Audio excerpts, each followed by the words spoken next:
ज़राए बताते हैं कि नून लीग और JUI में इस बारे में राबता भी हुआ है। शहबाज शरीफ और मौलाना फजलुर रहमान के दरमियान अगले चंद रोज़ बाद इस्लामाबाद में मुलाकात भी होगी, जिसमें शहबाज शरीफ इन हाउस तब्दीली के लिए मौलाना को भी राज़ी करेंगे और मुस्लिम लीग नून और पीपल्स पार्टी के दरमियान भी राबतों में पेशरफ्त हुई है। और नून लीग के ज़राए का मानना है कि पीपल्स पार्टी और मुस्लिम लीग नून के इकट्ठे होने पर इन हाउस तब्दीली का रास्ता निकल सकता है या निस्बतन आसान हो सकता है। और ये भी इत्तलात और ज़राए बताते हैं कि भाई शहबाज शरीफ और बिलावल भुट्टो तो पहले भी राब्ते में रहे हैं, ऑल्दो ये अलग अलग दोनों जमातें अलग अलग मार्च का ऐलान कर चुकी हैं, एक PDM और एक पीपल्स पार्टी। लेट्स सी क्या होता है अब ये जो इकट्ठे होते हैं। आपको बताएं कि कल कौमी असेंबली में ऑपोजिशन लीडर शहबाज शरीफ ने बिलावल भुट्टो से मुलाकात भी की थी, जिसमें हुकूमत के खिलाफ मिलजुल कर जद्दोजहद पर इत्तफाक हुआ था। पीपल्स पार्टी पहले ही 27 फरवरी को इस्लामाबाद की तरफ लॉन्ग मार्च का ऐलान कर चुकी है। नून लीग के सीनियर रहनुमा ख्वाजा आसिफ ने जियो न्यूज़ के प्रोग्राम आज शाहजेब खानजादा के साथ में कहा कि नून लीग अगर पीपल्स पार्टी के लॉन्ग मार्च में शामिल हो जाए तो अच्छा होगा। ये पॉसिबिलिटी है, मेरे अंदाजे के मुताबिक ये पॉसिबिलिटी है और होनी भी चाहिए। कोई कॉमन डेट जो है वो आगे पीछे करके, पीपल्स पार्टी वाली डेट जो है वो आगे पीछे करके तो इकट्ठे PDM और पीपल्स पार्टी और ANP और जितनी भी अपोजिशन पार्टीज हैं वो अकेले ना करें, मिलके जो है ये जद्दोजहद का आगाज करें, उसका टेम्परेचर ऊपर करें तो अच्छी बात है। अगर 27 फरवरी पे तमाम पार्टीज एग्री कर जाएं तो अभी भी तकरीबन 1.5 माह जो है बाकी है, बल्कि 1.25 महीने बाकी हैं। ये इफेक्टिवली ऑर्गेनाइज भी किया जा सकता है। सो ये सारी सूरत हाल है। पॉसिबिलिटी के को रद्द नहीं किया, उन्होंने कहा जी इम्कान मौजूद है। और जो अपोजिशन जमातें हैं उनका ख्याल है कि बढ़ती महंगाई, हुकूमती पॉलिसियों की वजह से हुकूमती इत्तेहादी खुश नहीं है और इस तरह हुकूमत के खिलाफ इन हाउस तब्दीली के लिए अपोजिशन को नाखुश अरकान असम्बली की खामोश हिमायत भी हासिल हो सकती है। अब वो नाखुश अरकान असम्बली क्या वाकई अपोजिशन का साथ देते हैं या फिर वो किसी इशारे के इंतज़ार में रहते हैं। ये भी इशारे भी तो बहुत चलते हैं ना हमारे यहाँ सियासी तब्दीली या सियासी चेंज की जब भी बात हो रही होती है। इसी पर बात करते हैं सीनियर सहाफ़ी तंज़ियाकार मज़हर अब्बास साहब हमारे साथ मौजूद है। मज़हर साहब, जो बड़ा ही बिटर नोट और ऐसा लग रहा था बड़े पेटी इशू पर PDM में दरार आई थी और पीपल्स पार्टी और PDM के रास्ते जुदा हुए थे। Is there a possibility still कि ये इकट्ठे अपना मार्च कर सकें?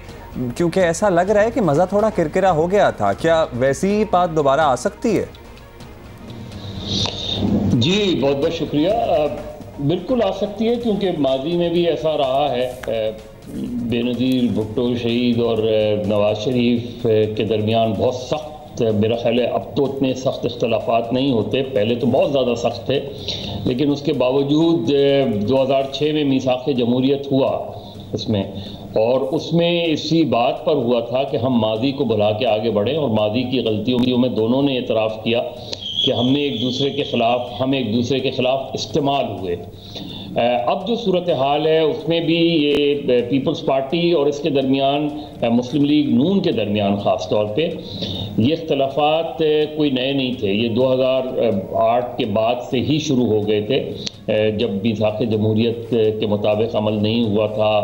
उसके बाद भी जरदारी साहब ने, ख़ास तौर पर मुस्लिम लीग नून ने 2013 की गवर्नमेंट के बाद जब कराची ऑपरेशन हुआ उसके बाद जरदारी साहब ने एक बड़ा सख्त बयान दिया था जब उनके एक दोस्त डॉक्टर आसिम को गिरफ़्तार किया गया था और कुछ और लोगों को कि नवाज शरीफ ने पीठ पर छुरा घोंपा है। तो वो चीज़ अब तक चली आ रही थी। फिर PDM बनी, PDM बनने का सिलसिला भी बहुत ही डाइसी सा था। पहले इख्तलाफ इस पर हुआ कि जी रोटेट करें क़यादत को, लेकिन फिर मौलाना फजलुर रहमान पे इत्तफाक़ राय हुआ। फिर मौलाना लॉन्ग मार्च करके चले गए तो पीछे मुड़ के देखा तो ना मुस्लिम लीग नून थी ना पीपल्स पार्टी खड़ी थी। तो हमने एक पैटर्न देखा है PDM के इख्तलाफ का, और ख़ास तौर पे नून लीग और उसमें, और वो जो एग्रीवेट हुआ और जो ज़्यादा शिद्दत आई उसमें वो सेनेट के इलेक्शन के वक्त आई, जबकि एक अंडरस्टैंडिंग हुई थी। और ये बात बिल्कुल मुसल्लमा है कि एक अंडरस्टैंडिंग हुई थी कि जी सेनेट का जब यूसुफ रज़ा गिलानी इलेक्ट हुए तो चेयरमैन का इलेक्शन जो है वो पीपल्स पार्टी का होगा उम्मीदवार, जो गिलानी साहब थे, और अगर नहीं हार गए तो opposition leader of the opposition Muslim League नून का था। ये तय था। और इसको फिर ये कहा जाता है पीपल्स पार्टी की क़यादत की तरफ से कि जी वो एक वर्बल तरीके से कह दिया था, वो एक फर्म नहीं था। लेकिन मेरी इत्तला ये है कि उसके बाद जो साहब कह कर आए थे, ये कमिटमेंट करके आए थे, उन पे बिलावल भुट्टो ने नाराज़गी का इजहार किया था कि आप कमिट क्यों कराए इस चीज़ को। लेकिन फिर वही हुआ और उसमें शिद्दत आई फिर, और फिर मुस्लिम लीग नून को ये फील हुआ कि पीपल्स पार्टी ने जो है उनके साथ धोखा किया है। लेकिन इतना सब कुछ मज़र साहब इन बैड टेस्ट हो चुका है, खास पे इतने स्टेटमेंट्स हो चुके हैं और ये कोई नई बात नहीं है, इतने सालों से बात चल रही है। तो what has change right now कि इनको लगता है कि अगर ये साथ में हो, एंड केस इन पॉइंट जिस तरह आप पीडीएम की बात कर रहे हैं, तो सबसे रीसेंट चीज़ है जिस पे प्रूव हो गया कि they can not pull along. तो अब क्या what has change so much कि दे थिंक कि अब कुछ वर्केबल सोल्यूशन है? देखिए, हमारी सियासत जो है ना, ये काउंसिल ऑफ कॉमन इंटरेस्ट की तरह होती है। जब कॉमन इंटरेस्ट ये हो कि जी अगला इलेक्शन जो है हमें लड़ना चाहिए और हमारी इख्तलाफात से गवर्नमेंट फ़ायदा उठा रही है, इमरान खान साहब को फ़ायदा हो रहा है, तो फिर वो कॉमन पॉइंट्स पर आ जाते हैं। और शहबाज शरीफ का जनरली रवैया, क्योंकि पीपल्स पार्टी का या जरदारी साहब का भी इख्तलाफ शिद्दत इख्तियार कर गया था नवाज शरीफ साहब के, और नवाज शरीफ भी नाराज़ थे जरदारी साहब से। तो ऐसे में हमेशा जिनको चांस मिलता है ज़्यादा बेहतर तरीके से कॉम्प्रोमाइजिंग कैंडिडेट होते हैं। पीपल्स पार्टी से आप यूसुफ रज़ा गिलानी को ले लें, खुर्शीद शाह को ले लें, दूसरी तरफ से आप शहबाज शरीफ को ले लें, तो ये कुछ बीच के लोग जो होते हैं ये फिर कॉमन पॉइंट्स पर आते हैं। और जब भी उस वक्त भी मुझे याद है, क्योंकि मैं वहाँ मौजूद था बाहर जब इख्तलाफ हुआ था, तो बाहर कमर जमान कायरा और परवेज़ रशीद साहब एक साथ खड़े थे और बड़ी खुशगवार माहौल में गुफ्तगू कर रहे थे। तो मैंने कहा ये खुशगवार माहौल अंदर क्यों नहीं होता?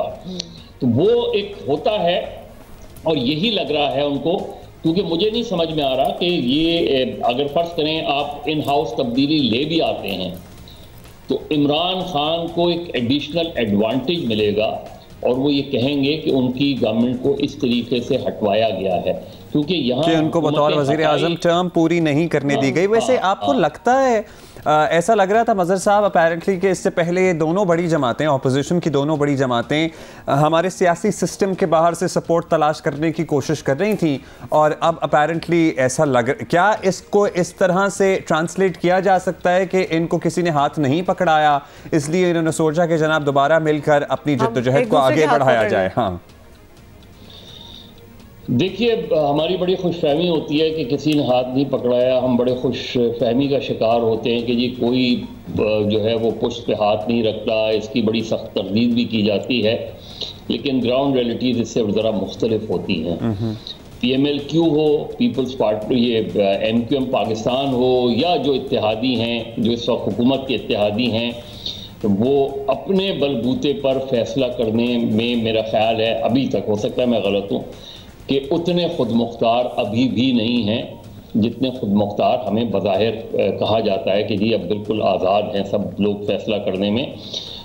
अगर ये होती है, अगर ये होता है, PMLQ पुल आउट करती है support, MQM Pakistan pull out करती है सपोर्ट, PTI के अंदर से कोई ग्रुप निकल के आता है, अलग हो जाता है, तो ये ऐसे ही नहीं होगा, ये कोई बिल्कुल नॉर्मल सर्कमस्टांसेस में नहीं होगा।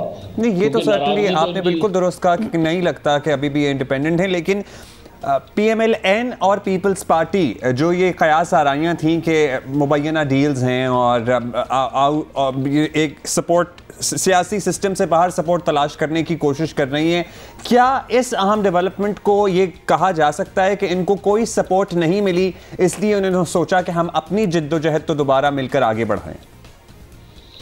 नहीं, देखिए, हमारे यहाँ सपोर्ट क्या चीज़ होती है, सपोर्ट मिलना किस तरह होता है? जैसे मुबैना डील्स की बातें हो रही थी मज़र साहब, जिसकी तरदीद भी हो गई।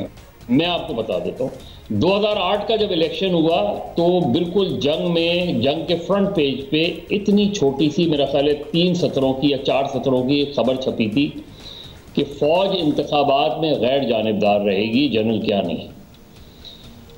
और फिर सबको नज़र आने लगा कि इलेक्शन बिल्कुल जो है वो 2008 के इलेक्शन अगर आप देख लें तो उस पर किसी ने क्वेश्चन नहीं किया। तो ये हमारे यहाँ एक माइंडसेट भी है, एक परसेप्शन भी है, हो सकता है कि हार्ड रियलिटीज़ इससे शायद मुख्तलिफ हों, लेकिन एक परसेप्शन, स्ट्रॉन्ग परसेप्शन है कि ऐसा ही होता है। और कुछ हक़ाइक़ भी होते हैं कि अगर आप जाके इन्हीं जमातों से जाके आप बात करें तो ऑफ द रिकॉर्ड वो बताती हैं कि उनको किस किस तरीके से हिदायत मिलती हैं, किस किस तरीके से हिदायत नहीं मिलती हैं, कहाँ वो जा सकते हैं, कहाँ नहीं जा सकते। अभी भी आप देख लें MQM पाकिस्तान के बहुत से लोग कराची में मौजूद हैं, लेकिन उन्हें सियासी सरगर्मियों की इजाज़त नहीं है उनको। इसी तरीके से आप चले जाएं, आप PMLQ में चले जाएं, अगर कहीं डिनर होता है, चीमा साहब डिनर करते हैं, उनके MQM वो PMLQ के वफाकी वज़ीर, तो दूसरी तरफ के लोग पूछ कर जाते हैं कि जी हम इस डिनर में जा सकते हैं या नहीं जा सकते हैं।